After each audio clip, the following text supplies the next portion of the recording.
Sahabat religi, pada bagian 2 kemarin kita sudah mengetahui ada 4 karakteristik yang sering kali disebutkan oleh berbagai sumber yang menunjukkan bahwa seseorang masuk dalam kategori toksik.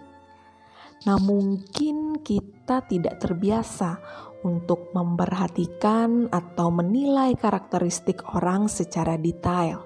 Nah, lalu bagaimana cara kita untuk mengetahui bahwa selama ini kita berinteraksi dengan orang yang toksik tanpa menilai karakteristik orang tersebut? Kita dapat melihat dari dalam diri kita sendiri. Kita dapat melihat atau merasakan apa dampak atau efek yang selama ini kita rasakan ketika kita berinteraksi dengan orang-orang di sekitar kita.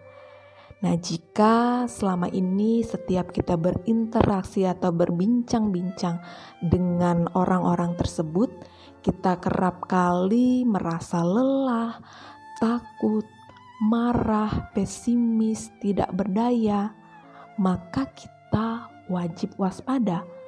Karena bisa saja selama ini kita berinteraksi atau sering kali berbincang dengan orang yang memiliki karakter kategori orang yang toksik. Mengapa kita menjadi sering merasa lelah, takut, marah, dan pesimis setelah berinteraksi dengan orang-orang tersebut?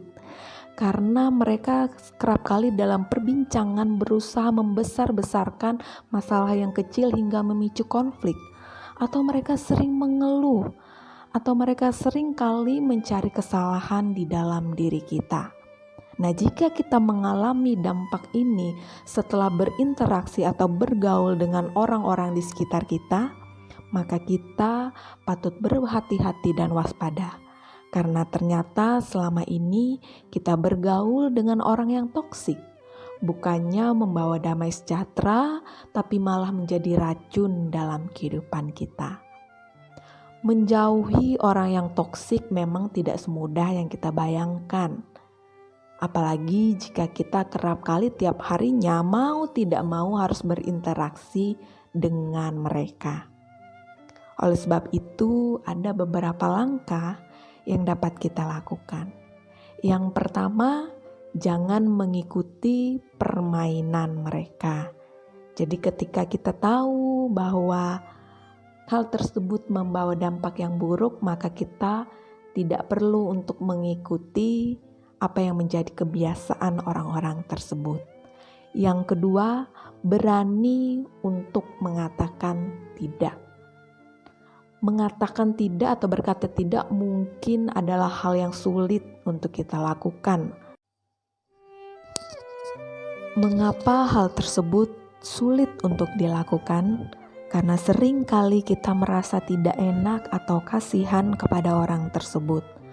Namun jika kita terus-terusan tidak berani mengatakan tidak, apalagi kepada orang yang toksik, ini bisa menjadi bumerang untuk diri kita sendiri. Karena orang yang toksik selalu menghalalkan segala cara untuk mencapai keinginannya, bahkan tega untuk mengorbankan orang lain. Langkah selanjutnya tentu dengan membatasi komunikasi dan interaksi. Kalaupun hari-hari kita memerlukan interaksi dan komunikasi kepada orang tersebut, maka kita bisa membatasinya pada hal seperlunya saja atau berfokus pada kepentingan pekerjaan kita. Sahabat religi, terkhususnya bagi sahabat religi yang Nasrani, kita tidak bisa terlepas dari yang namanya berpedoman kepada firman Tuhan.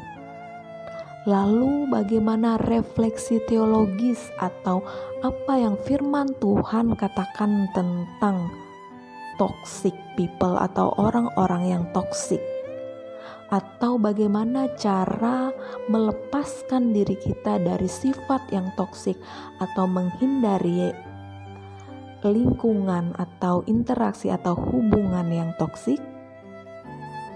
Untuk refleksi teologis, tunggu kata hari ini selanjutnya.